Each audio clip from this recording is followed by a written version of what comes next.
दोस्तों नमस्कार। हमारे YouTube चैनल में आप सभी का हार्दिक स्वागत एवं अभिनंदन है। आज हम एक ऐसे कहानी के तरफ ले चल रहे हैं आप लोगों को कि जहां एक मेढक कुएं में रहने वाला, उसको पूरा दुनिया उसी कुएं में ही नज़र आता है और हंस से परिचय होने के बाद तमाम भ्रमण कराता है। इस कहानी के बारे में आप लोग ज़्यादा से ज़्यादा सुने और आनंद उठाएं। और आज का विषय है, आओ उड़ चले अनंत आकाश में। वर्षों से एक मेढक एक कुएं में रहा करता था। उसके पूर्वज भी कभी उसी कुएं में रहे थे। इस तरह अपने पूर्वजों से विरासत के रूप में उस कुएं में यह मेढक भी रह रहा था। कुएं में उसका आहार विहार, पेट प्रजनन आदि सारी क्रियाएं चलती। कुएं के इस संसार में रहते हुए मेढक अब बड़ा हो चला था। इधर कुछ दिनों से मूसलाधार बारिश हो रही थी। ताल तलैया नदियाँ सब में जल भर आया था। दैव योग से उसी समय कहीं सुदूर देश से उड़ता हुआ एक हंस आया और उसी कुएं की मेड़ पर आकर बैठ गया। सहसा उसकी नज़र कुएं में जल कीड़ा कर रहे मेढक पर पड़ी।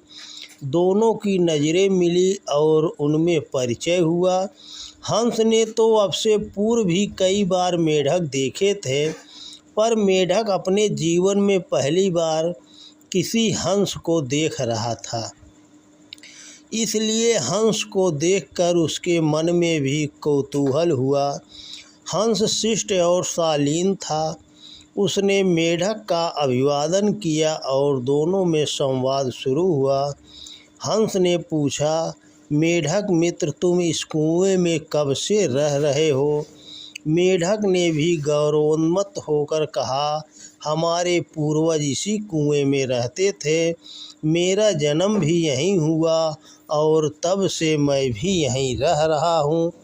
हंस ने फिर प्रश्न किया, क्या कभी तुमने इस कुएं से बाहर की दुनिया को देखा है?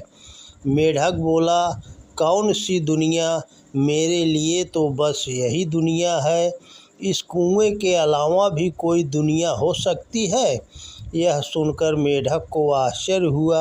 मेढक ने हंस से कहा, तुम्हें अवश्य ही कोई भ्रम हुआ है, इसलिए तुम कुएं के अलावा किसी दूसरी दुनिया की बातें कर रहे हो। हंस बोला, नहीं मित्र, तुमने वास्तव में इस जीवन का आनंद नहीं लिया, क्योंकि तुमने अभी असली संसार को देखा ही नहीं है। मेढक को यह बात अच्छी नहीं लगी। वह बोला, तुम किस आनंद की बात कर रहे हो? मुझे तो इस कुएं में ही सारा आनंद मिलता है। मेरे इस कुएं में आशियाने में सुख सुविधाओं की कौन सी कमी है? नाना प्रकार के कीड़ों को खाने का जो सुख यहाँ है, वह अत्यंत कहीं कहाँ है? मेरे बाल बच्चे, मेरी पत्नी सभी तो यहाँ सुखपूर्वक रह रहे हैं। फिर तुम किस दुनिया की बात कर रहे हो? यह पता लगाने के लिए कि जिस संसार की बात हंस कर रहा है वह कितना बड़ा है। मेढक ने एक छलांग लगाई और हंस से पूछा, क्या तुम्हारी दुनिया मेरी छलांग से भी बड़ी है? हंस ने उत्तर दिया, हाँ, इससे भी बड़ी है। तब मेढक ने फिर से एक और ऊंची छलांग लगाई। हंस फिर बोला, हाँ, इससे भी बड़ी दुनिया है। मेढक से अब रहा नहीं गया और उसने अपनी पूरी ताकत से अपनी सबसे ऊंची छलांग भी लगा दी। इस बार वह आश्वस्त था कि इतनी बड़ी दुनिया तो अब से पूर्व हंस ने देखी ही कहाँ होगी।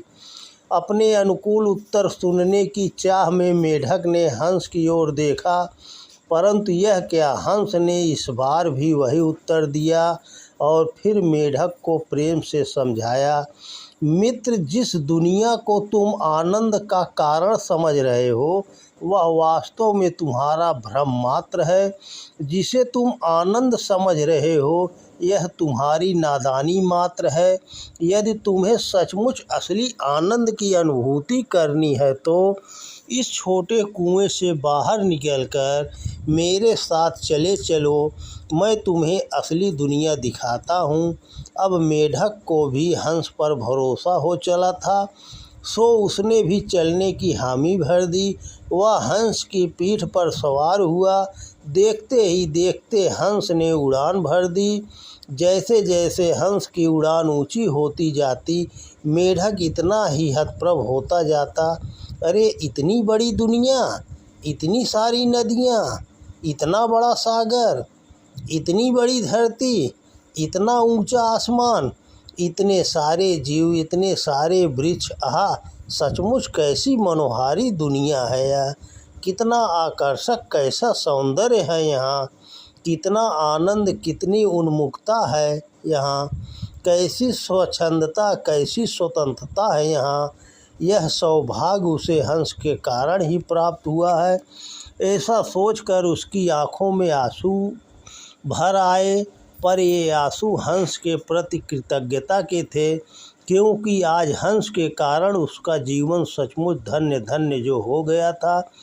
विचार करें तो हमारी स्थिति भी इससे कहाँ भिन्न है। हम भी अपने संकीर्ण विचारों के छोटे से कुएं में जीवन यापन करते हैं और फिर उसे ही अपनी दुनिया मान बैठते हैं। इसी छोटे कुएं की इस छोटी सी दुनिया में रहते हुए हम